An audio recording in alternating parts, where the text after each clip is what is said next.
Okay, तो screen share की गई, सबको दिख रही है? Is it visible all of you? Okay, very good. So let's start. So today we are studying our polity, subject polity. Okay. तो यहाँ पे हम आज पॉलिटी का हमारा सब्जेक्ट कंटिन्यू कर रहे हैं. ठीक है, तो लास्ट लेक्चर में बिल्कुल आखिरी समय में 10 मिनट, लेक्चर खत्म होने से पहले 10 मिनट कुछ नेटवर्क का इशू होने की वजह से सडनली हमारा लेक्चर क्या हुआ था, अब्रप्टली डिसकंटिन्यू हुआ था. ठीक है, लेकिन हमने इनफ पॉइंट्स कवर कर लिए थे. लगभग हमारा जो 95% जो हमारे पॉइंट्स थे लास्ट लेक्चर के, वो हमने कवर कर लिए थे. ओके, तो आज हम जो भी हमारा पार्ट बचा है वो हम खत्म करने की कोशिश करेंगे. और जो हमारा आज का पहला जो चैप्टर है, दैट इज हिस्टोरिकल बैकग्राउंड. ठीक है, ये जो हमारा पहला चैप्टर है कॉन्स्टिट्यूशनल फ्रेमवर्क के under, that is historical background. Will try to finish it. Okay, आज इस लेक्चर में या फिर नेक्स्ट लेक्चर में ये खत्म हो जाएगा.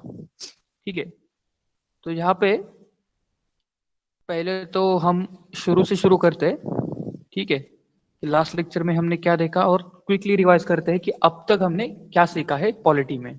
ठीक है, तो पहले तो आपको मैंने बताया था कि पॉलिटी का सिलेबस क्या है. ठीक है, पॉलिटी का सिलेबस है जो हमारे जीएस पेपर 1 में, जीएस पेपर 2 में होता है. ठीक है, जीएस पेपर 2 का हमारा polity, governance, then international relations, ये हमारे पॉलिटी के पेपर में आता है. ठीक है, और यहाँ पे हम पढ़ रहे हैं अभी पॉलिटी.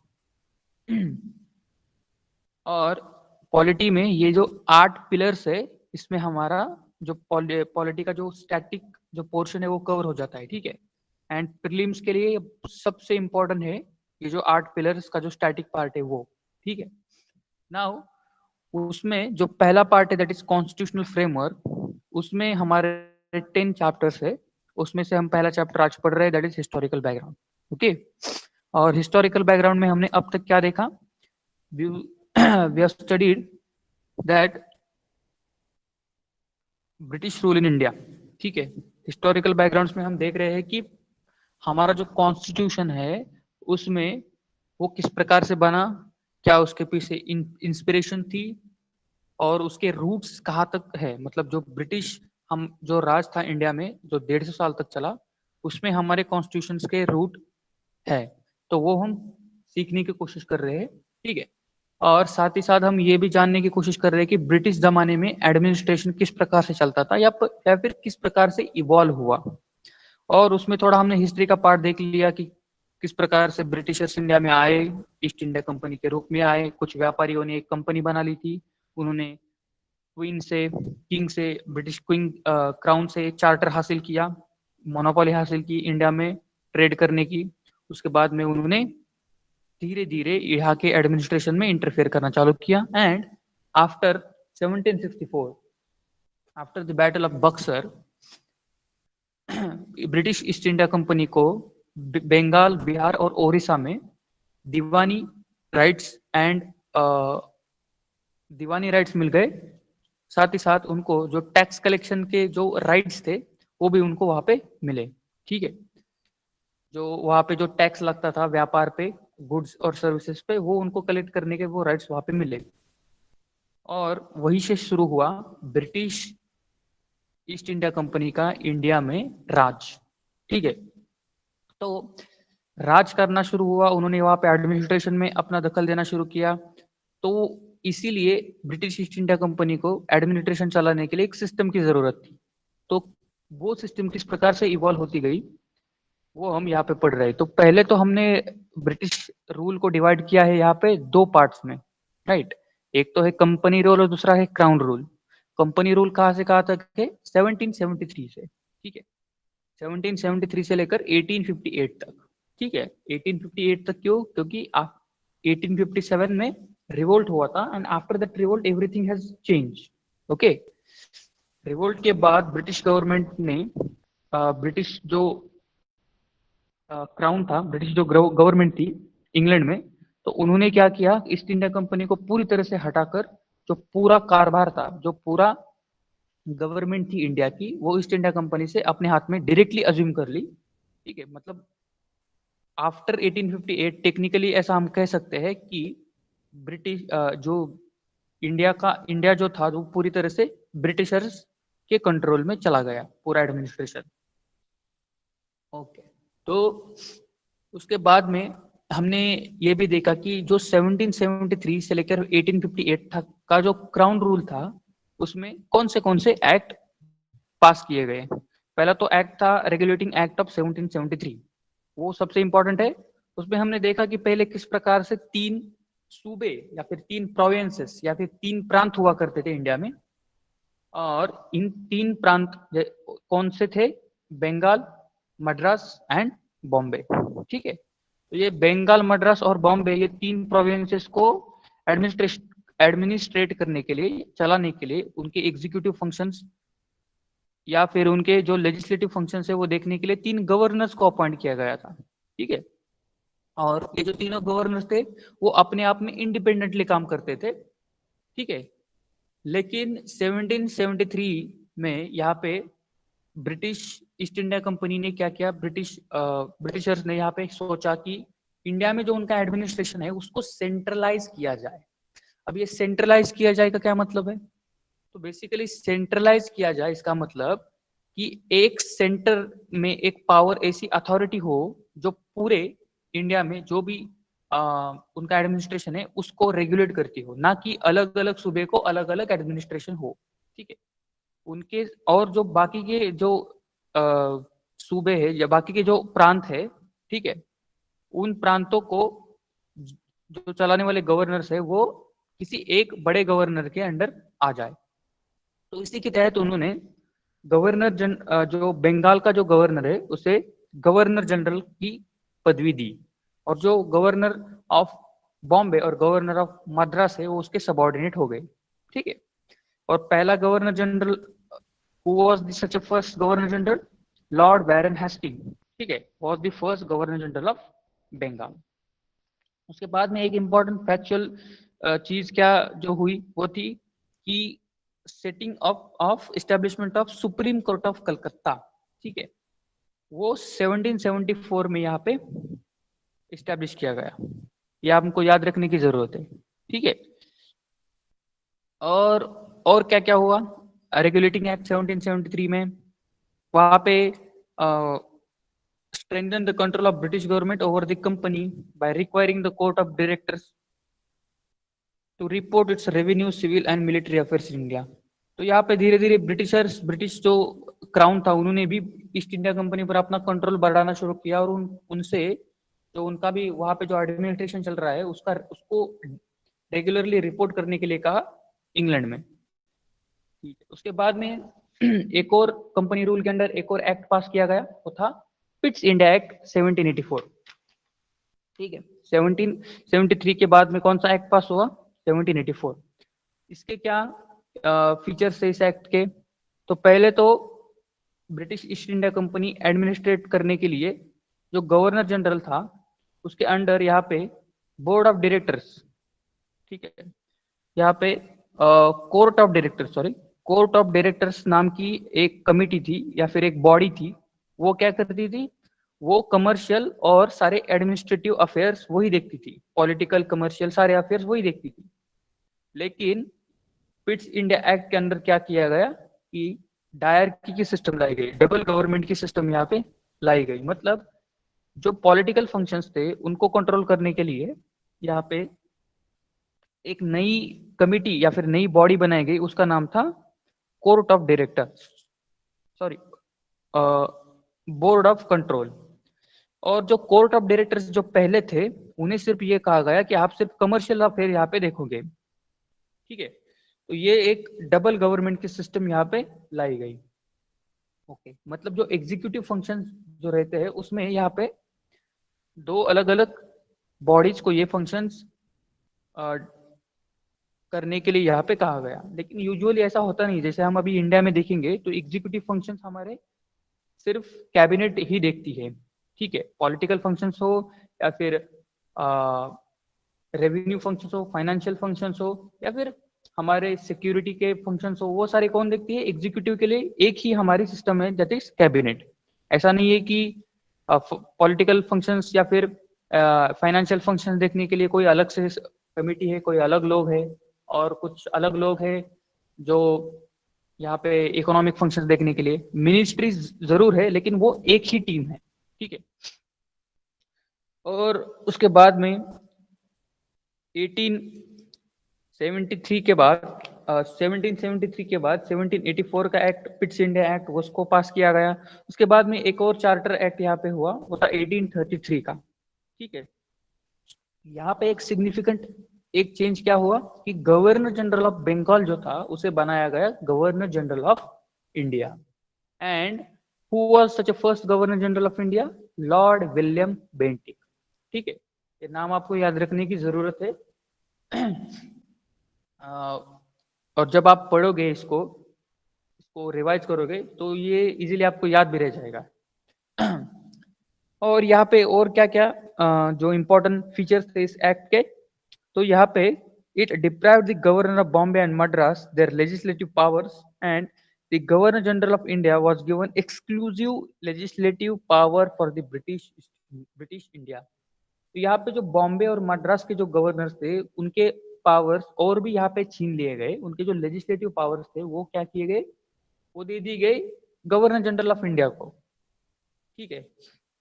मतलब बॉम्बे प्रोविंस में कौन कौन से कायदे कानून चलेंगे वो पहले बॉम्बे का गवर्नर देखता था, लेकिन यहाँ पे चेंज करके आफ्टर 1833 क्या किया गया कि वो जो कायदे कानून बनाना यानी उसको लेजिस्लेटिव पावर कहते हैं, वो ट्रांसफर कर दिए गए governor general of India, that is Lord William Bentinck. उसके बाद में ईस्ट इंडिया कंपनी एक प्योरली एडमिनिस्ट्रेटिव बॉडी यहाँ पे बन गई।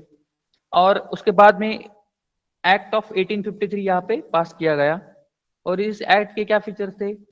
तो इस एक्ट में तो 1853 के एक्ट के क्या फंक्शंस थे, सॉरी फीचर्स थे? तो पहली बार 1853 में legislative and executive functions of governor general separated, ठीक है। तो यहाँ पे गवर्नर जनरल जो थे उनके अंडर जो कमिटी थी, उनके उनके अंडर जो पावर्स थे, तो गवर्नर जनरल के अंडर जो लोग थे वही जो टीम थी वही लेजिस्लेटिव और एग्जीक्यूटिव फंक्शंस भी देखती थी, ठीक है। लेकिन यहाँ पे 1853 के बाद में क्या हुआ कि एडिशनल 6 लोगों की एक मेंबर काउंसिल बनाई गई, उसे बोला गया कि legislative council, legislative councillors to the council. तो ये 6 लोगों का काम था कि कायदे कानून बनाना, ठीक है। तो इसीलिए इसे एक मिनी पार्लियामेंट भी कहा जाने लगा, ओके। उसके बाद में एक और इंपॉर्टेंट फैक्ट था जो it introduced an open competition system of selection and recruitment of civil servant, okay. Civil servants के लिए एक ओपन कंपटीशन यहाँ पे चालू हुआ, ठीक है। ओके।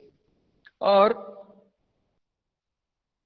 इसके बाद में होता है 1857 का रिवोल्ट, ठीक है। और यहाँ पे कंपनी रूल है वो खत्म हो जाता है, ठीक है। क्यों खत्म हो जाता है? क्योंकि रिवोल्ट के बाद में पूरा ब्रिटिश एडमिनिस्ट्रेशन इंडिया से लेकर लंदन तक पूरा हिल जाता है, बहुत सारे लोगों की जान चली जाती है। और यहाँ पे ब्रिटिश गवर्नमेंट को ऐसा लगता है कि यहाँ पे एडमिनिस्ट्रेशन में मेजर चेंजेस करने की जरूरत है, और इसीलिए ईस्ट इंडिया कंपनी को पूरी तरह से हटा जाता है। ईस्ट इंडिया कंपनी से पूरे के पूरे पावर्स और पूरा का पूरा जो गवर्नमेंट की रिस्पॉन्सिबिलिटी है वो ट्रांसफर की जाती है ब्रिटेन को, ब्रिटेन में जो क्राउन है उनको, ठीक है, ओके। तो उसके बाद में चालू हुआ क्राउन रूल। और क्राउन रूल में सबसे पहले कौन सा एक्ट पास किया गया? इमीडिएट आफ्टर 1857 का revolt, government of India act 1858, और उसको बोला गया act of good government in India, ठीक है। तो उसमें क्या चेंज किए गए? Governor general becomes viceroy, okay. तो गवर्नर जनरल जो थे उनकी पोस्ट चेंज करके वाइसराय की पोस्ट यहाँ पे बनाई गई। और पहले जो वाइसराय थे वो थे लॉर्ड कैनिंग, ओके। तो ये भी नाम आपको याद रखना है, who was the first viceroy? Lord Canning. और उसके बाद में जो डबल गवर्नमेंट की सिस्टम थी, ठीक है, जैसे मैंने आपको पहले बताया था कि 1784 पिट्स इंडिया एक्ट में क्या किया गया था कि कोर्ट ऑफ डायरेक्टर्स और बोर्ड ऑफ कंट्रोल, सॉरी, हाँ राइट, जो कोर्ट ऑफ डायरेक्टर्स वो कमर्शियल अफेयर्स देखते थे और board of controls political affairs देखते थे। ठीक है, तो ऐसा सिस्टम खत्म किया गया और पॉलिटिकल या फिर जो कमर्शियल फंक्शंस है वो सारे एक ही बॉडी यहाँ पे देखने लगी। मतलब एग्जीक्यूटिव जो फंक्शंस थे वो पूरे के पूरे एक ही कमिटी के एक ही बॉडी के अंदर दिए गए। और एक और जो नई पोस्ट यहाँ पे तैयार की गई वो थी सेक्रेटरी ऑफ स्टेट। ठीक है, तो बेसिकली गवर्नर जनरल जो थे वो क्या थे, वो डायरेक्ट रिप्रेजेंटेटिव थे इंडिया में ब्रिटेन के। ठीक है, और जो सेक्रेटरी ऑफ स्टेट थे उनके उनके पास पूरी अथॉरिटी और इंडियन एडमिनिस्ट्रेशन का पूरा कंट्रोल दिया गया। ठीक है, ओके। एंड जो सेक्रेटरी ऑफ स्टेट थे वो भी यहाँ पे ब्रिटिश जो पार्लियामेंट थी, ब्रिटिश जो कैबिनेट थी वहां की, उनके मेंबर थे। ठीक है, अब ये कैबिनेट क्या होता है? कैबिनेट मतलब जो भी सरकार चुन चुन के आती है, जिस भी सरकार की गवर्नमेंट होती है। ठीक है, अब गवर्नमेंट जिस भी पार्टी की होती है, ठीक है, उस पार्टी के में क्या होते हैं? मेंबर ऑफ पार्लियामेंट्स होते हैं, राइट। और उन्हीं में से कुछ लोग यहाँ पे कैबिनेट मिनिस्टर्स बनते हैं। ठीक है, मतलब उनको मंत्रालय कुछ सौंपे जाते हैं, वो मंत्री बन जाते हैं। सारे के सारे जो मेंबर ऑफ पार्लियामेंट होते हैं जिन्हें हम चुनते हैं वो मंत्री नहीं बनते, कुछ ही लोग होते हैं जो मंत्री बनते हैं, और जो मंत्री बनते हैं उन्हें बोलते हैं कैबिनेट मेंबर्स या फिर कैबिनेट मिनिस्टर्स। तो इसी प्रकार से जो सेक्रेटरी ऑफ स्टेट था, जो वो ब्रिटिश कैबिनेट का एक मेंबर था, और उसको यहाँ पे एग्जीक्यूटिव फंक्शंस को परफॉर्म करने के लिए 15 मेंबर्स की एक कमिटी उसके अंडर बनाई गई। ओके, इसके बाद में 3 एक्ट यहाँ पे पास किए गए, इंडिया काउंसिल एक्ट 1861, 92 एंड 1909। तो उसमें हमने 1861 इंडिया काउंसिल एक्ट को देखा था, और हम देखने वाले थे 1892 का। तो 1861 का जो एक्ट था उसमें क्या क्या हमने देखा? नाउ 1857 का जो रिवोल्ट हुआ था उसके बाद ब्रिटिशर्स को यहाँ पे रियलाइज हो गया कि इंडिया में अगर उनका एडमिनिस्ट्रेशन चलाना है तो उनको इंडियंस को भी उस एडमिनिस्ट्रेशन का हिस्सा बनाना पड़ेगा। ठीक है, और इसीलिए धीरे धीरे धीरे उन्होंने क्या किया कि ब्रिटिश एडमिनिस्ट्रेशन में इंडियंस को जगह देने की शुरुआत की गई। वो कहीं पे वॉइस राय की काउंसिल में हो या फिर प्रोविंसेस के लेजिस्लेटिव मेंबर बना दिया गया। इस प्रकार से धीरे धीरे ब्रिटिशर्स ने इंडियंस लोगों की एंट्री यहाँ पे खुली करना चालू कर दी। ठीक है, और एक और यहाँ पे जो फीचर था क्राउन रूल का वो क्या था कि जो कंपनी रूल था, कंपनी रूल में ब्रिटिशर्स का एक अप्रोच ये रहा था कि उनको ज्यादा से ज्यादा वो एडमिनिस्ट्रेशन को सेंट्रलाइज करना चाहते थे। ठीक है, मतलब पावर को पोलराइज करना चाहते थे एट ए सेंटर। उसका मतलब क्या है कि सारी की सारी पावर्स, लेजिस्लेटिव हो, एग्जीक्यूटिव हो या फिर जुडिशियल हो, वो सारी पावर्स एक ही व्यक्ति को या फिर एक ही पोस्ट को दी जाए। जैसे गवर्नर जनरल्स के हाथ में बहुत सारी पावर्स थी, और जो प्रोविंसेस थे, जो राज्य थे, उनके पास कोई पावर्स ज्यादा नहीं थी। लेकिन 1857 के बाद क्राउन रूल ने रियलाइज किया कि इस सिस्टम को बदलना चाहिए, और धीरे धीरे उन्होंने जो सेंट्रल जो उनका अप्रोच था वो बदल के उन्होंने फेडरल अप्रोच यहाँ पे करना चालू किया, और जो प्रोविंसेस थे उनको धीरे धीरे धीरे पावर्स उनकी वापस देना चालू कर दिए। ठीक है, तो it initiated a process of decentralization by restoring the legislative powers to the Bombay and Madras presidencies। ठीक है, जैसे हमने यहाँ पे देखा था कि 1833 का जो एक्ट था उसमें क्या किया गया था कि जो ईस्ट इंडिया कंपनी का जो एक्ट था, चार्टर एक्ट 1833 का, उसमें जो मद्रास और बॉम्बे ये तो प्रोविंसेस थे, उनके गवर्नर्स थे। ठीक है, उन गवर्नर्स के पास जो भी लेजिस्लेटिव पावर्स थी, कायदे कानून बनाने की जो अथॉरिटी थी, वो शिफ्ट कर दी थी गवर्नर जनरल के पास। ठीक है, लेकिन यहाँ पे क्राउन रूल के अंडर, जब क्राउन रूल यहाँ पे आया है 1858 के बाद में, तो 1861 का जब इंडिया काउंसिल एक्ट आया तो उसमें धीरे धीरे एक प्रोसेस चालू की गया डिसेंट्रलाइजेशन का, और उसके तहत उन्होंने लेजिस्लेटिव पावर्स बॉम्बे और मद्रास प्रेसिडेंसीज को यहाँ पे फिर से एक बार दे दिए, ठीक है। Thus, it reversed the centralizing tendency that started from the Regulating Act of 1773, ठीक है। तो यहाँ पे 1773 के बाद में जो भी सेंट्रलाइज जो टेंडेंसी थी उसको रिवर्स करना यहाँ पे चालू कर दिया। ओके, ये भी हमने पढ़ा था। ओके, उसके बाद में यहाँ पे एक और सिग्निफिकेंट चेंज क्या हुआ कि it also provided for establishment of new legislative councils for Bengal, north western provinces, Punjab, which were established in 1862, 1886 and 1897 respectively, ठीक है। मतलब जो पहले 3 ही प्रोविंसेस थे उसमें कुछ और भी प्रोविंसेस को यहाँ पे ऐड करना चालू कर दिया, ठीक है। बंगाल तो पहले से था, लेकिन बंगाल में लेजिस्लेटिव काउंसिल भी यहाँ पे दिया गया। उसके बाद नॉर्थ वेस्टर्न प्रोविंसेस, ठीक है। नॉर्थ वेस्टर्न प्रोविंसेस मतलब जो पाकिस्तान का अभी का जो खैबर पख्तूनख्वा वगैरह का जो वहाँ का पार्ट है, ठीक है, अभी वो पार्ट पाकिस्तान में है, तो वो पार्ट। उसके बाद में पंजाब, ठीक है। पंजाब मतलब इंडिया के साइड का पंजाब और पाकिस्तान के साइड का पंजाब, ये यूनाइटेड पंजाब। ये तीनों प्रोविंसेस अलग से बनाए गए, जैसे मद्रास और बॉम्बे थे। ठीक है। फिर से मैं आपको एक बार बता दूं कि जो मद्रास प्रोविंस था उसमें पूरा साउथ इंडिया आता था, ठीक है। जैसे अभी हमारे साउथ इंडिया में कितने राज्य है? केरला है, तमिलनाडु है, कर्नाटक है, आंध्र है, तेलंगाना है, राइट। लेकिन जो जो ब्रिटिशर्स के टाइम पे 1860 से पहले जो भी मद्रास प्रोविंस था, तो उसमें क्या था कि मद्रास प्रोविंस में पूरा का पूरा साउथ इंडिया आता था। और बॉम्बे प्रोविंस में क्या क्या आता था? बॉम्बे प्रोविंस में आता था प्रीडोमिनेटली गुजरात, महाराष्ट्र, देन राजस्थान का कुछ पार्ट, मध्य प्रदेश, छत्तीसगढ़ का भी कुछ पार्ट, ठीक है। और जो बंगाल का प्रोविंस था उसमें आता था पूरा का पूरा नॉर्थ ईस्ट इंडिया, ठीक है। उसके बाद में जो बांग्लादेश कंट्री है वो भी, क्योंकि बांग्लादेश तब बना नहीं था, बांग्लादेश भी इंडिया का पार्ट था। बांग्लादेश, हमारा वेस्ट बंगाल, उड़ीसा, देन बिहार, ये सारे पार्ट्स आते थे, ठीक है। Okay, now let us try to understand the features of act 1892, ठीक है, इंडिया काउंसिल एक्ट 1892। तो उसमें क्या किया, यहाँ पे चेंजेस की गई हम देखते हैं। So it increase the number of additional members of the central and provincial legislative council but maintain the official majority in them, ठीक है। तो यहाँ पे 1861 में जो जो यहाँ पे सेंट्रल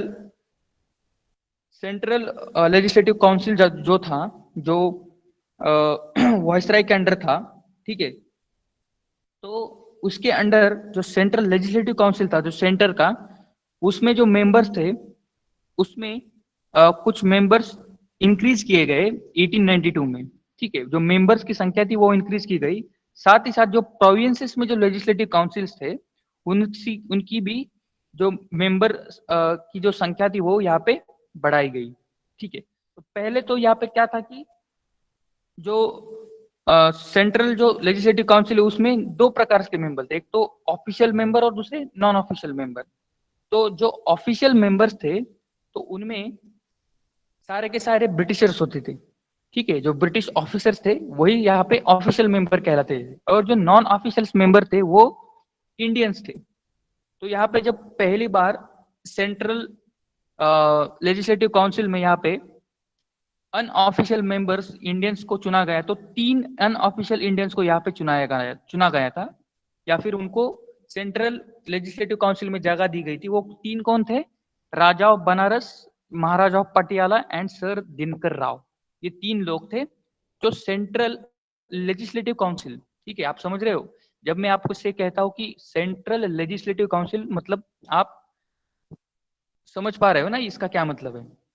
सेंट्रल लेजिस्लेटिव काउंसिल में मतलब जो सेंटर में जो अथॉरिटी है, जो कायदे कानून बनाती है पूरे इंडिया के लिए, उसे सेंट्रल लेजिस्लेटिव कमिटी या फिर काउंसिल ऐसा बोलते हैं, ठीक है। तो उसमें क्या था कि जो सारे ब्रिटिशर्स ही थे पहले तो, लेकिन in after the act of 1861 Britishers ने ऐसा डिसाइड किया गया कि कुछ नॉन ऑफिशियल मेंबर्स की नॉन ऑफिशियल मेंबर्स के तर्ज पर कुछ इंडियंस को भी यहाँ पे जगह दी जाए, और उसके साथ उन्होंने 3 मेंबर्स को जगह दी गई। लेकिन आफ्टर 1892, अब 1861 में हुआ, उसके बाद में 1892 में क्या हुआ कि ब्रिटिशर्स को ऐसा लगा, और उनका ये अप्रोच भी था कि धीरे धीरे इंडियंस को यहाँ पे ज्यादा जगह मिलनी चाहिए एडमिनिस्ट्रेशन में। तो उन्होंने क्या किया, जो सेंट्रल लेजिस्लेटिव काउंसिल था उसमें ऑफिशियल मेंबर में तो पूरे ब्रिटिशर्स थे, लेकिन नॉन ऑफिशियल मेंबर सिर्फ 3 ही थे।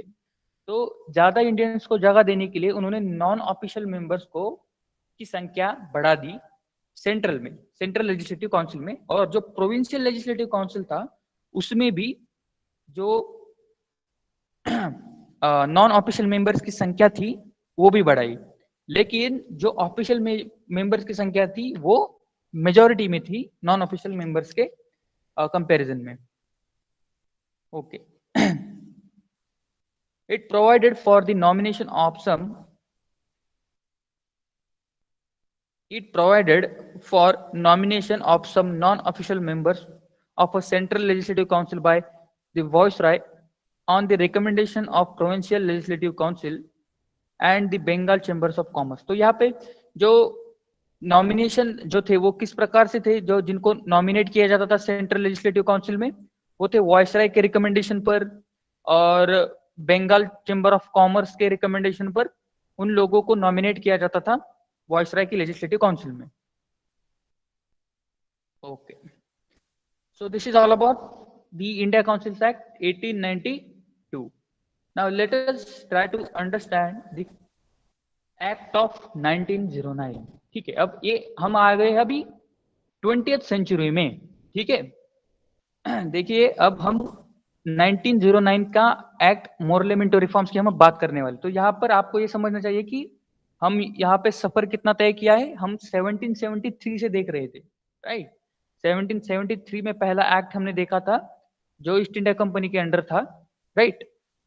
वहां से अब हम आ गए हैं 20th सेंचुरी में। तो जो ईस्ट इंडिया कंपनी का रूल था वो हट गया, उसके बाद में ब्रिटिश क्राउन रूल यहाँ पे आ गया। 1858 का एक्ट हमने देख लिया, देन इंडिया काउंसिल एक्ट हमने 1861 और 1884 का देख लिया, और उसके बाद में हम अभी देख रहे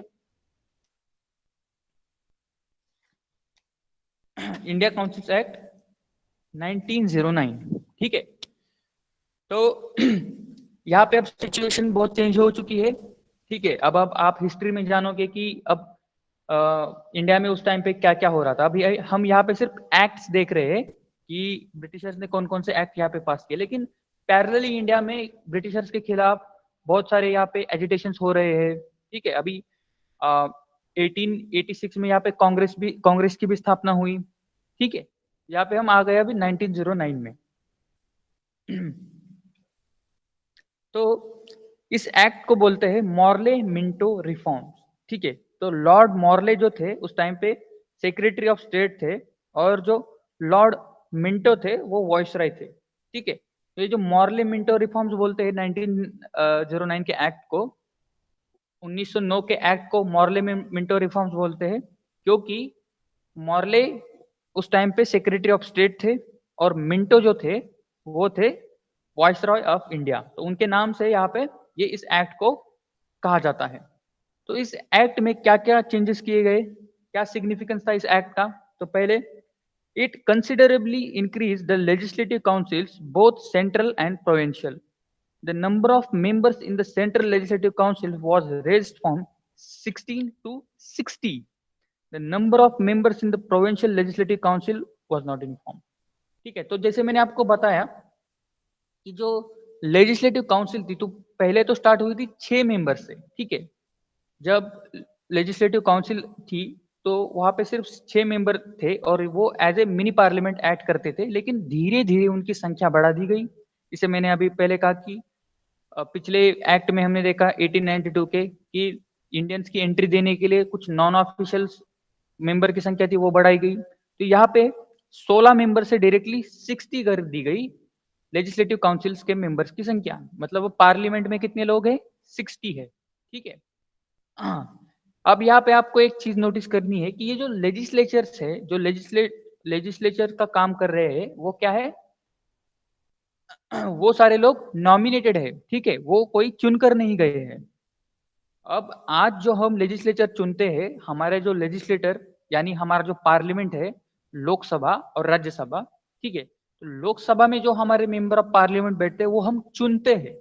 लेकिन यहाँ पे आप देख सकते हैं कि 1909 में यहाँ पे जो लेजिस्लेटिव काउंसिल था, जो वहां तब का जो पार्लियामेंट जो एक्ट करता था, एज ए पार्लियामेंट जो काम करता था, तो उसके जो मेंबर्स थे वो सारे नॉमिनेटेड थे, और उसमें भी दो टाइप्स थे।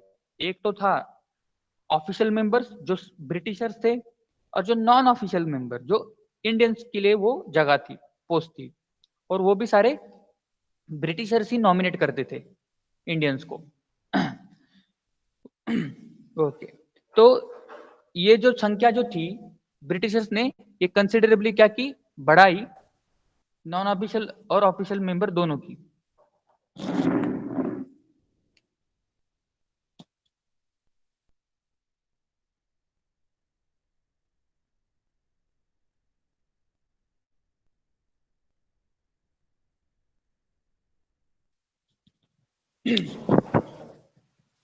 तो यहाँ पे ब्रिटिशर्स ने क्या किया कि 1909 में एक मेजर चेंज यहाँ पे क्या किया कि जो नॉन ऑफिशियल और ऑफिशियल मेंबर दोनों की संख्या यहाँ पे बढ़ा दी, और 16 से 60 कर दी सेंट्रल लेजिस्लेटिव काउंसिल की, और जो प्रोविंशियल लेजिस्लेटिव काउंसिल थे उनमें भी जो मेंबर्स की संख्या उन्होंने बढ़ा दी, ठीक है।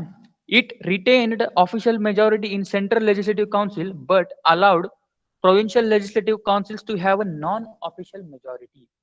तो यहाँ पे पहले क्या था कि पहले ऐसा था कि जो सेंट्रल लेजिस्लेटिव काउंसिल और जो प्रोविंशियल लेजिस्लेटिव काउंसिल है, दोनों में क्या था कि जो ऑफिशियल मेंबर्स थे उनकी संख्या नॉन ऑफिशियल मेंबर्स से हमेशा ज्यादा थी, ठीक है। और मैंने जैसे पहले आपको बताया कि ऑफिशियल मेंबर्स कौन थे, ऑफिशियल मेंबर्स थे ब्रिटिशर्स, और नॉन ऑफिशियल मेंबर्स थे इंडियंस, ठीक है। तो 1909 से पहले जो सेंट्रल लेजिस्लेटिव काउंसिल और प्रोविंशियल लेजिस्लेटिव काउंसिल, ठीक है, केंद्र और राज्य दोनों में जो लेजिस्लेटिव काउंसिल थे उसके मेंबर, ऑफिशियल मेंबर जो थे वो नॉन ऑफिशियल मेंबर से संख्या उनकी ज्यादा थी, मतलब ब्रिटिशर्स वहां पे ज्यादा थे। लेकिन 1909 के एक्ट में यहाँ पे ऐसा कहा गया कि सेंट्रल लेजिस्लेटिव काउंसिल में तो ऑफिशियल मेंबर की संख्या नॉन ऑफिशियल मेंबर से ज्यादा होगी, ठीक है, मतलब ब्रिटिशर्स का डोमिनेशन वहां पे रहेगा। लेकिन जो हमारे प्रोविंसेस है उनमें नॉन ऑफिशियल मेंबर्स की जो संख्या है उनको यहाँ पे हम ज्यादा कर सकते हैं ऑफिशियल मेंबर के कंपैरिजन में, ठीक है। तो ये यहाँ पे एक मेजर चेंज हो गया, और नॉन ऑफिशियल मेंबर्स की संख्या ज्यादा बढ़ाने की यहाँ पे इजाजत दी गई प्रोविंसेस में, ठीक है, मैं प्रोविंस की बात कर रहा हूँ, सेंटर की नहीं। सेंटर में अभी भी ऑफिशियल मेंबर की संख्या ज्यादा रखने की परमिशन थी। ओके, तो इस प्रकार से it provided for first time for the association of Indians with the executive council for the viceroy and governors, ठीक है। तो अभी तो ये इससे पहले क्या हो रहा था कि सिर्फ जो लेजिस्लेटिव काउंसिल है उसमें इंडियंस को अलाउ किया गया था, ठीक है, मतलब कायदे कानून बनाने की जो प्रक्रिया है उसमें इंडियंस को इन्वॉल्व किया गया था as a non official member. लेकिन पहली बार 1909 के एक्ट के तहत जो वॉइसराय और जो गवर्नर्स थे, ठीक है, वॉइसराय सेंटर में और गवर्नर्स प्रोविंस में, तो उनके जो एग्जीक्यूटिव काउंसिल है उसमें भी इंडियंस को यहाँ पे जगह दी गई। तो इस प्रकार से Satyendra Prasad Sinha becomes the first Indian to join the viceroy's executive council. He was appointed as a law member, ठीक है। तो यहाँ पे मैंने जो नाम लिखा है सत्येंद्र प्रसाद सिन्हा, क्यों लिखा है, बिकॉज सत्येंद्र प्रसाद सिन्हा जो वो पहले व्यक्ति थे जो वॉइसराय के एग्जीक्यूटिव काउंसिल में पहले व्यक्ति जो एज ए इंडियन थे, ठीक है, जिनको एज ए इंडियन यहाँ पे नॉमिनेट किया गया था। तो इससे पहले क्या होता था कि जो लेजिस्लेटिव काउंसिल है उसमें इंडियंस को जगह दी जाती थी, ठीक है, लेकिन पहली बार जो एग्जीक्यूटिव काउंसिल है, ठीक है। एग्जीक्यूटिव का मतलब आप समझ रहे हो ना, एग्जीक्यूटिव एंड लेजिस्लेटिव, इसमें क्या डिफरेंस है? जो लेजिस्लेटिव फंक्शन जो लोग करते हैं वो सिर्फ कायदे बनाने का काम करते हैं, ठीक है, कायदे कानून बनाने का काम करते हैं। क्या कायदे होने चाहिए, क्या नहीं होने चाहिए, वो डिसाइड करते हैं। लेकिन उन कायदों को इम्प्लीमेंट करना और डे टू डे जो एडमिनिस्ट्रेशन है उसको देखना, वो काम करते हैं एग्जीक्यूटिव्स, ठीक है। जैसे मैंने आपको बताया कि 3 pillars of democracy, executive, legislature and judiciary, ठीक है। यहाँ पे 1909 से पहले सिर्फ लेजिस्लेटिव काउंसिल में इंडियंस को एंट्री थी, लेकिन आफ्टर मोरले मिंटो रिफॉर्म्स के बाद यहाँ पे पहली बार सत्येंद्र प्रसाद सिन्हा जी को as a central executive council का मेंबर यहाँ पे बनाया गया और उनको law ministry sorry as a law member यहाँ पे अपॉइंट किया गया।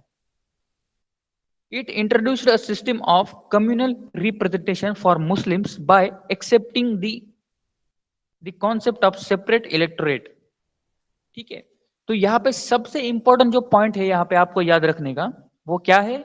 Communal representation, that is separate electorate, ठीक है। अब ये सेपरेट इलेक्टोरेट और communal representation, it has a high significance, very much importance in the politics of India, political history of India, constitutional history of India, ठीक है। और ये जो सिस्टम था कम्युनल रिप्रेजेंटेशन का, इसने बहुत ही चीजों को इफेक्ट किया आगे जाकर। तो ये आपको याद रखना है कि पहली बार कम्युनल रिप्रेजेंटेशन या फिर सेपरेट इलेक्टोरेट का कॉन्सेप्ट यहाँ पे लाया गया मोरले मिंटो रिफॉर्म्स के बाद, दैट इज एक्ट ऑफ 1909, ठीक है। Under this Muslim members were to be elected only by Muslim voters, ठीक है। तो यहाँ पे क्या हो रहा है कि जो, जैसे मैंने आपको बताया कि प्रोविंशियल लेजिस्लेटिव काउंसिल में इंडियंस को जगह दी गई थी, राइट, और उनको इलेक्ट करना कौन करते थे? कि लोग वोट करते थे और कुछ गिने चुने लोगों को वोटिंग के अधिकार दिए गए थे, ठीक है। और जो उसमें कौन थे? वो बड़े अमीर लोग रहते थे या फिर कुछ बहुत इंटेलेक्चुअल्स थे, पढ़े लिखे लोग थे, उनको वोट करने का अधिकार था। और वो यहाँ पे जो प्रोविंशियल लेजिस्लेटिव काउंसिल में जाने वाले जो इंडियंस थे उनको यहाँ पे चुनते थे। लेकिन लॉर्ड मोर्लेमेंटो रिफॉर्म्स में क्या किया गया? कम्युनल रिप्रेजेंटेशन को एक्सेप्ट किया गया। अब कम्युनल रिप्रेजेंटेशन क्या है? कि जो लेजिस्लेटिव काउंसिल है उसमें इलेक्शन में खड़े होते थे हिंदू भी खड़े होते थे, मुस्लिम्स भी खड़े होते थे, राइट, सिख्स भी खड़े होते थे, पारसी भी खड़े होते थे, ठीक है। लेकिन उन वोट देने वाले ज्यादातर लोगों की संख्या क्या थी? वो हिंदूज थे, राइट। अगर ऐसा देखा जाए, India is Hindu majority country, और उस टाइम पे भी जो लेजिस्लेटिव काउंसिल में, for example, if a Muslim stands for election, ठीक है, और उसको सेंट्रल लेजिस्लेटिव काउंसिल में किसी को एज ए मुस्लिम कैंडिडेट है, तो वहां पे क्या होता था कि लोग थोड़ा सा रिलीजियस बैकग्राउंड को देखकर उसको वोट नहीं देते थे, ठीक है। और मुस्लिम्स वोटर की संख्या भी कम थी क्योंकि मुस्लिम माइनॉरिटी में थे, तो इसलिए वो सेंट्रल लेजिस्लेटिव काउंसिल या फिर प्रोविंशियल लेजिस्लेटिव काउंसिल में अपनी जगह नहीं बना पाते थे। तो इसलिए यहाँ पे क्या किया गया कि it introduced system of communal representation bye separate electorate. अब सेपरेट इलेक्टोरेट का क्या मतलब होगा? कि अगर कोई मुस्लिम कैंडिडेट यहाँ पे खड़ा होता है तो उसको सिर्फ मुस्लिम ही वोट कर सकेंगे, ठीक है। मतलब अगर कोई मुस्लिम या फिर कोई जो माइनॉरिटी जिनको यहाँ पे सेपरेट इलेक्टोरेट का दर्जा दिया गया था, उस कैटेगरी का कोई व्यक्ति अगर खड़ा होता है तो उसे सिर्फ उसके कम्युनिटी के लोग ही वोट कर पाएंगे, ठीक है। तो ये उनको एक फेयर रिप्रेजेंटेशन देने के लिए ये सिस्टम यहाँ पे लाया गया था। Thus, the act legalized communalism, and Lord Minto came to be known as the father of communal electorate, ठीक है। तो इसी की वजह से जो फादर ऑफ कम्युनल इलेक्टोरेट यहाँ पे लॉर्ड मिंटो को कहा जाता है, ठीक है, कि धार्मिक और कम्युनिटी के आधार पर जो इलेक्टोरेट यहाँ पे हुआ वो हुआ लॉर्ड मिंटो के अंडर। तो ये आपको समझ में आ गया? Do you understand what is communal representation and communal electorate, or should I repeat it?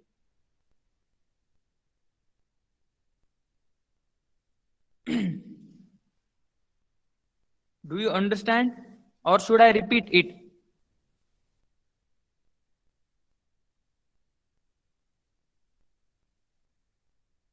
Okay, मैं नेक्स्ट लेक्चर में इस पे आपको सवाल जरूर पूछूंगा, ठीक है? So please tell me if you have any doubts regarding this, otherwise I can repeat this.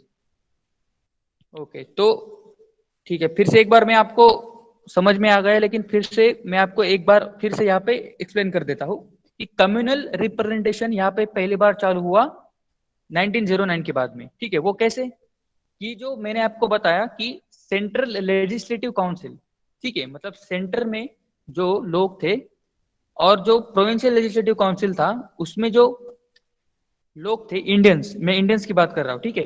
तो उनको यहाँ पे इलेक्ट किया जाता था कुछ गिने चुने लोगों के द्वारा। अब ये गिने चुने लोगों में ज्यादातर हिंदूज थे, क्योंकि इंडिया इज हिंदू मेजोरिटी, और मुस्लिम्स कहते माइनॉरिटी में थे।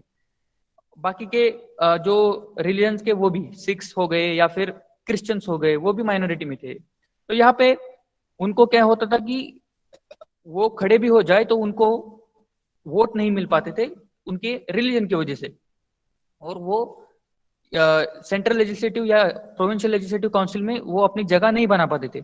उसको कम करने के लिए, इस सिस्टम को हटाने के लिए और उनको रिप्रेजेंटेशन देने के लिए यहाँ पे लॉर्ड मिंटो ने यहाँ पे communal representation, that is separate electorate को इंट्रोड्यूस किया। उसके तहत अगर कोई क्रिश्चियन यहाँ पे इलेक्शन में खड़ा होता है तो उसे सिर्फ क्रिश्चियन वोटर से वोट करेंगे, ठीक है? और इसीलिए यहाँ से चालू हुआ कम्युनल कम्युनल इलेक्टोरेट का सिस्टम, ठीक है? अब इससे एक नुकसान क्या हुआ कि हमारा जो इंडियंस का जो एक माइंडसेट था उसमें एक कम्युनल दरार यहाँ पे आ गई, ठीक है? यही से जो हार्मनी थी, जो रिलीजियस हार्मनी थी, वो यहाँ पे बिगड़ने लगी कि पॉलिटिकल यहाँ पे जो एक दरार थी यहाँ पे धीरे धीरे बन रही थी कम्युनल रिप्रेजेंटेशन की वजह से। ओके, तो आगे जाकर हम यहाँ पे देखने वाले हैं कि कम्युनल रिप्रेजेंटेशन मुस्लिम्स को, बाद में सिख, देन क्रिश्चियंस, और उसके बाद में दलित लोगों को भी, जो हिंदूज में जो दलित होते हैं, पिछड़े होते हैं, उनको भी यहाँ पे कम्युनल रिप्रेजेंटेशन या सेपरेट इलेक्टोरेट यहाँ पे दिया गया था। वो हम आगे जाकर देखेंगे, ठीक है? तो these are all the facts of government of India act, sorry, act of 1909, that is Morley reforms. Now अब हम देखते हैं गवर्नमेंट ऑफ इंडिया एक्ट 1919, ठीक है? अब 1909 से डायरेक्टली हम जाते हैं 10 साल बाद गवर्नमेंट ऑफ इंडिया एक्ट 1919, ठीक है? उसे बोलते हैं मॉन्टेग्यू चेम्सफोर्ड रिफॉर्म। अब यहाँ पे आपको ये देखना है कि 1919 कौन सा यहाँ पे जो ईयर है उसका सिग्निफिकेंस क्या है। तो वर्ल्ड वॉर अभी खत्म हो चुका है यहाँ पे, ठीक है? 1914 में वर्ल्ड वॉर वन यहाँ पे स्टार्ट हुआ था, फर्स्ट वर्ल्ड वॉर, ठीक है? उसके बाद में यहाँ पे वर्ल्ड वॉर वन यहाँ पे खत्म हुआ है ऑलमोस्ट 1919 में, ठीक है? और उसके बाद में आप सभी जानते हैं, आपने हिस्ट्री में पढ़ा भी होगा कि वर्ल्ड वॉर वन में बहुत सारा ब्रिटिशर्स, बहुत सारा उनका नुकसान हुआ, बहुत सारे लोग उनके मारे गए, ठीक है? तो वहां पे बहुत सारे इफेक्ट हुआ। पॉलिटिकल सिस्टम या फिर जो सिस्टम ऑफ गवर्नमेंट है वो चेंज हो रही है, ठीक है? ब्रिटिशर्स का अप्रोच भी यहाँ पे चेंज हो रहा है। तो उन्होंने गवर्नमेंट ऑफ इंडिया एक्ट 1919 यहाँ पे पास किया, और मॉन्टेग्यू चेम्सफोर्ड रिफॉर्म उससे बोलते हैं। तो यहाँ पे भी जो मॉन्टेग्यू है वो कौन है? सेक्रेटरी ऑफ स्टेट है, और चेम्सफोर्ड वहां पे थे इंडिया के वाइस राय उस टाइम के, ठीक है? ओके, तो इस एक्ट के क्या फीचर्स है हम देखते हैं। On August 20, 1970, the British government declared for the first time its objective was the gradual introduction of responsible government in India.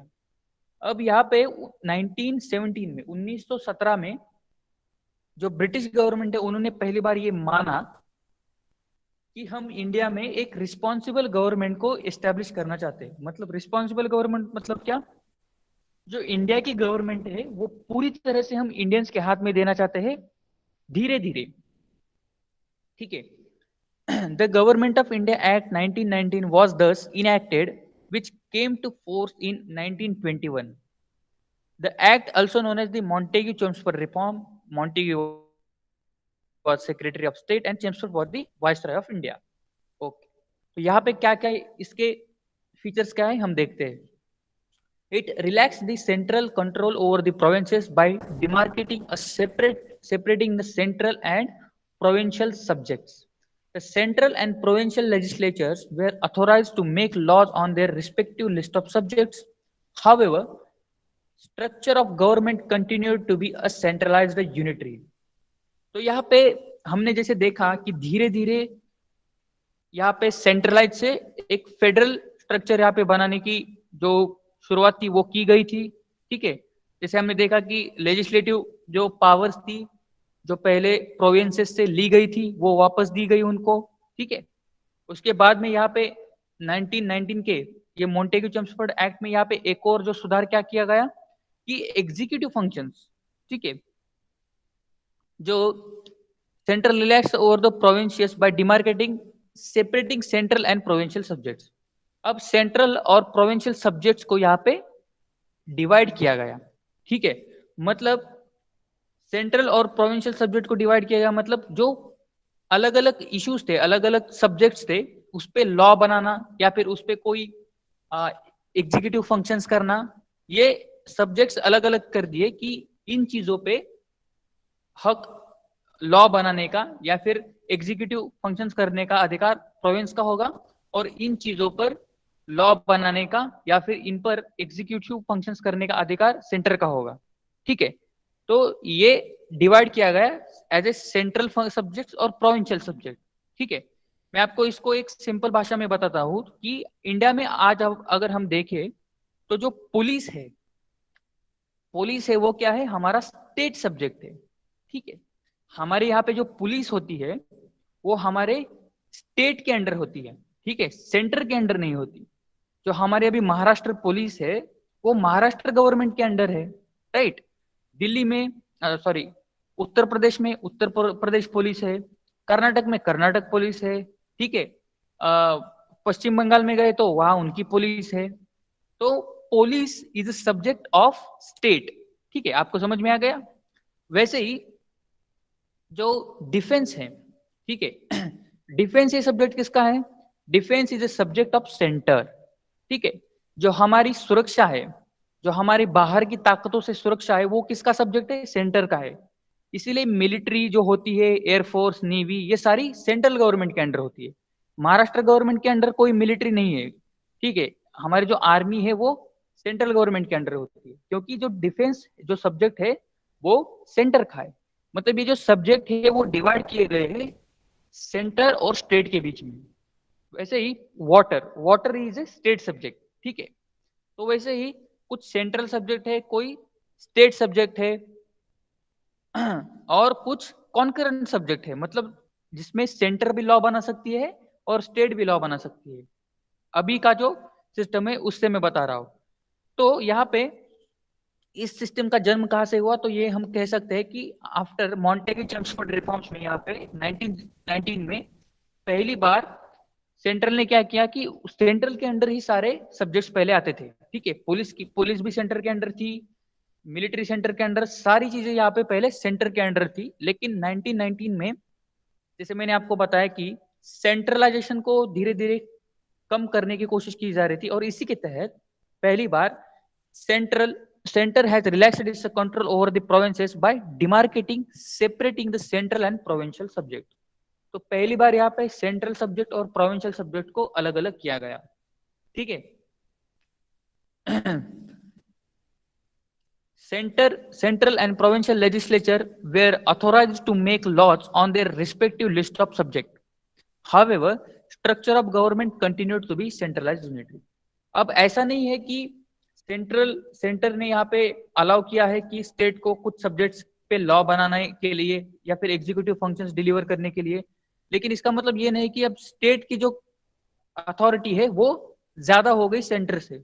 अभी भी सेंटर की अथॉरिटी है वो सबसे ज्यादा है. ठीक है, सेंट्रल यूनिटरी सिस्टम यहाँ पे अभी भी बना हुआ है, लेकिन प्रोविंसेस को कुछ अधिकार दिए गए कुछ सब्जेक्ट्स पर उनको लॉ बनाने के लिए. ठीक है, नाउ सिस्टम ऑफ डायरची. अब ये सिस्टम ऑफ डायरेक्सी क्या है? It further divided the provincial subjects into two parts, transferred and reverse. The transferred subjects were to be administrated by governor with the aid of ministers responsible to legislative council, and the reverse reserve subjects on the other hand were to be administered by the governor and his executive council without being responsible to legislative council. ठीक है, तो यहाँ पे जो subjects थे, जैसे मैंने आपको बताया कि जो सब्जेक्ट्स दिए गए थे उस पे लॉ बनाने के लिए अलग अलग स्टेट को और सेंटर को अलग अलग सब्जेक्ट्स दिए गए थे, तो उस पे भी यहाँ पे दो प्रकार के सब्जेक्ट्स यहाँ पे थे, पहले तो ट्रांसफर सब्जेक्ट और दूसरे रिजर्व सब्जेक्ट्स। ठीक है, तो ट्रांसफर सब्जेक्ट्स थे उसमें क्या था कि were to be administered by governor with the aid of ministers, और जो ट्रांसफर जो सब्जेक्ट थे उसमें उस पे जो एग्जीक्यूटिव फंक्शंस कौन करता था? गवर्नर, मिनिस्टर की मदद से, और वो लेजिस्लेटिव काउंसिल को रिस्पॉन्सिबल थे, उनका जो भी काम रहेगा उस पे उसके लिए। और रिजर्व सब्जेक्ट्स थे on the other hand were to be administered by governor and his executive council without being responsible to legislative council. तो एक तो सब्जेक्ट्स थे ऐसे जो लेजिस्लेटिव काउंसिल को रिस्पॉन्सिबल थे करने के लिए, वो थे ट्रांसफर सब्जेक्ट, और दूसरे थे रिजर्व सब्जेक्ट। ठीक है, मतलब उन सब्जेक्ट पे जो भी काम किया जाएगा उसके लिए उनको पूछने वाला कोई नहीं होगा। तो इस प्रकार से दो सब्जेक्ट थे। Okay, it introduced for the first time bicameralism and direct election in the country. Thus, the Indian Legislative Council was replaced by a bicameral legislature consisting of upper house and the lower house. The majority of members of the both houses were chosen by direct election. ठीक है, तो यहाँ पे पहली बार bicameralism का यहाँ पे system introduce की गई। अब बाइकैमरलिज्म क्या होता है? अब बाइकैमरलिज्म मतलब दो दो लेजिस्लेटिव हाउसेस। ठीक है, अभी हम इंडिया में जैसे हम देख सकते हैं कि हमारे यहाँ पे राज्यसभा और लोकसभा ये दो है। ठीक है, राज्यसभा भी और लोकसभा ये दोनों हमारे पार्लियामेंट का हिस्सा है। तो अगर ऐसे दो हाउसेस जहां पे एग्जिस्ट करते हैं उसे बोलते हैं बाइकैमरलिज्म सिस्टम। तो पहले क्या होता था कि जो लेजिस्लेटिव काउंसिल था सेंट्रल का, वहां पे एक ही हाउस था, लेकिन यहाँ पे बाइकैमरलिज्म किया गया और दो हाउसेस की रचना यहाँ पे की गई। उसमें thus the Indian Legislative Council was replaced by bicameral legislative consisting of upper house that is Council of State और lower house that is Legislative Assembly। तो यहाँ पे दो हाउसेस को यहाँ पे इस्टेब्लिश किया गया। तो आप आज का जो भारत का जो पार्लियामेंट देखते हैं, ठीक है, आज का जो भारत का हम राज्यसभा और लोकसभा देखते हैं, ये दो अलग अलग हाउसेस हम जो देखते हैं, उसका जन्म हुआ था मॉन्टेग्यू चेम्सफोर्ड रिफॉर्म 1919 में। ठीक है, पहली बार ये जो दो हाउसेस की सिस्टम है वो लाई गई थी 1919 में। ठीक है, उससे पहले एक ही था। ठीक है, जैसे सेंट्रल लेजिस्लेटिव काउंसिल नाम की एक ही बॉडी थी जो लेजिस्लेचर का काम करती थी। ओके, और उसके जो मेंबर्स थे, अभी जो बाइकैमरलिज्म यहाँ पे लाया गया है, तो इसके जो मेंबर्स थे, मेंबर्स डायरेक्टली इलेक्ट किए जाते थे। ठीक है, लेकिन आज अगर हम देखें तो हमारा जो दो हाउसेस है उसमें हमारा जो लोअर हाउस है, ठीक है, लोअर हाउस मतलब लोकसभा, और अपर हाउस हमारा जो है राज्यसभा है। तो हमारा जो लोअर हाउस है उसमें ही जो लेजिस्लेटर बैठते हैं उनको डायरेक्टली इलेक्ट किया जाता है। ठीक है, जो हमारे लोकसभा के इलेक्शंस होते हैं तो उसमें जो हम मेंबर्स ऑफ पार्लियामेंट चुनते हैं वो जाके बैठते हैं लोकसभा में। तो लोकसभा में जो मेंबर्स है वही सिर्फ डायरेक्टली इलेक्टेड है, और राज्यसभा के जो मेंबर्स है वो डायरेक्टली इलेक्टेड नहीं है, वो इनडायरेक्टली इलेक्टेड है। ठीक है, लेकिन जब पहली बार ये सिस्टम यहाँ पे इंट्रोड्यूस किया गया था ब्रिटिशर्स के टाइम पे इन 1919 में, तो वहां पे दोनों हाउसेस जो थे उनके दोनों के मेंबर्स यहाँ पे डायरेक्टली इलेक्ट किए जाते थे। It required that the 3 of the 6 members of the Viceroy's Executive Council, other than the Commander-in-Chief, were to be Indian. Okay, यहाँ पे एक और बड़ा बदलाव क्या किया गया कि वाइसराय का जो एग्जीक्यूटिव काउंसिल था, ठीक है, मतलब वाइसराय कि जो एग्जीक्यूटिव काउंसिल था, यहाँ पे हम लेजिस्लेटर के बारे में तो हम ये देख लिया, लेकिन जो एग्जीक्यूटिव काउंसिल था उसमें हमने पहले देख लिया कि पहली बार पहला इंडियन जो था वो कौन थे, सत्येंद्र प्रसाद सिन्हा थे, ठीक है, एग्जीक्यूटिव काउंसिल में, जिनको जगह दी गई थी। लेकिन यहाँ पे अब मैंडेटरी ऐसा किया गया कि जो 6 मेंबर की काउंसिल है उसमें से 3 मेंबर कम से कम इट रिक्वायर्ड 3 मेंबर यहाँ पे होने ही चाहिए जो इंडियन हो, ठीक है।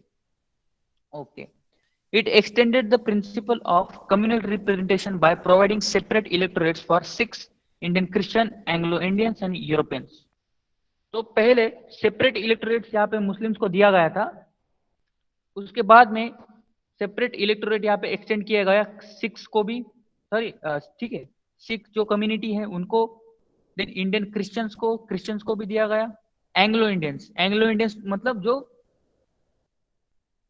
जो यूरोपियंस थे और जिन्होंने यहाँ पे इंडियंस लोगों से शादी की थी, तो उनके जो बच्चे हैं, ठीक है, मतलब जिनके फादर या फिर मदर यूरोपियन हो, उन्हें बोला जाता है एंग्लो इंडियंस, ठीक है। तो 6, then Indian Christians, Anglo Indians and Europeans, इन लोगों को भी यहाँ पे सेपरेट इलेक्टोरेट की एक्सटेंड किया गया उन लोगों के लिए भी। Okay, and it provided for establishment of public service commission. Hence a central public service commission was set up in 1926 for recruiting civil servant. तो यहाँ पे यूपीएससी जो हम आज की देख रहे हैं, यूनियन पब्लिक सर्विस कमीशन, तो उस टाइम पे उसका जो बेसिक यहाँ पे जो फाउंडेशन है वो रखा गया था इसी एक्ट के तहत इन 1926, ठीक है। और उसे उस टाइम पे बोला जाता था सेंट्रल पब्लिक सर्विस कमीशन, ठीक है। तो सेंट्रल पब्लिक सर्विस कमीशन को यहाँ पे सेटअप किया गया सिविल सर्वेंट्स को रिक्रूट करने के लिए 1926 इस एक्ट के अंडर।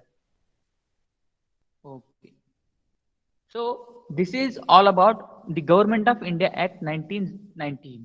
तो इसके बाद में 1919 के बाद में क्या हुआ, तो 1919 का जो एक्ट हुआ, जो पास हुआ, उसमें बहुत बड़े बदलाव किए गए थे। और जब ये एक्ट पास किया गया था तो ब्रिटिशर्स ने क्या कहा, क्या अनाउंस किया कि 10 साल बाद 1919 में जब हम ये एक्ट पास हुआ तो उसके 10 साल बाद हम एक कमीशन यहाँ पे इंट्रोड्यूस करेंगे कि इस एक्ट के बाद इंडिया में क्या क्या बदलाव आए और इस एक्ट में और कौन से बदलाव करने चाहिए। और इसके लिए साइमन कमीशन की स्थापना की गई 1927 में।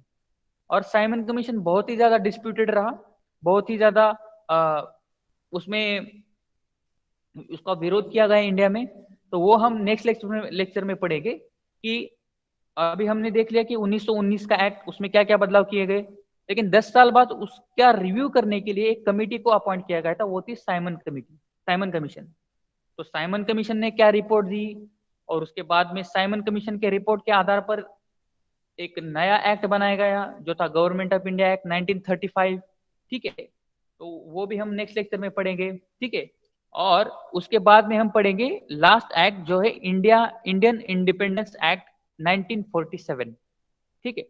तो ये जो दो एक्ट पढ़ने के बाद हमारा ये चैप्टर खत्म हो जाएगा और उसके बाद में हम लास्ट चालू करेंगे making of the constitution. Historical background हम खत्म करेंगे और उसके बाद में हम चालू करेंगे making of the constitution. Okay, so this is it for today's lecture. If you have any doubt, you can ask, otherwise you can leave this lecture. Okay, bye bye everybody, goodbye, good night. आपको अगर कुछ doubt है आप पूछ सकते हैं, otherwise you can immediately leave this lecture.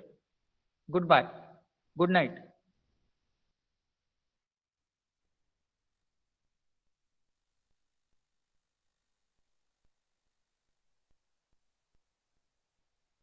Okay sir, meaning of dyarchy.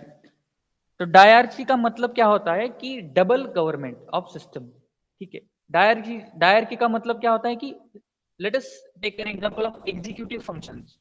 तो executive functions को करने के लिए अलग लोग, दो एग्जीक्यूटिव फंक्शंस करने के लिए ही कुछ एग्जीक्यूटिव फंक्शंस अलग लोगों के द्वारा किए जाते हैं और कुछ एग्जीक्यूटिव फंक्शंस अलग लोगों के द्वारा किए जाते हैं, तो उसे बोलते हैं डायरची, ठीक है।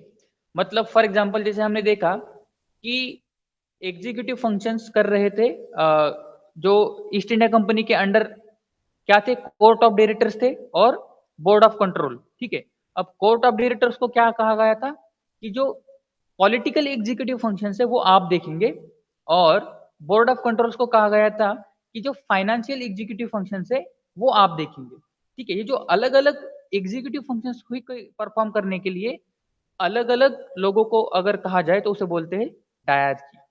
ठीक है, so this is the system called diarchy. Do you understand this? Okay. Okay, if you understood this you can leave this lecture. Okay, bye.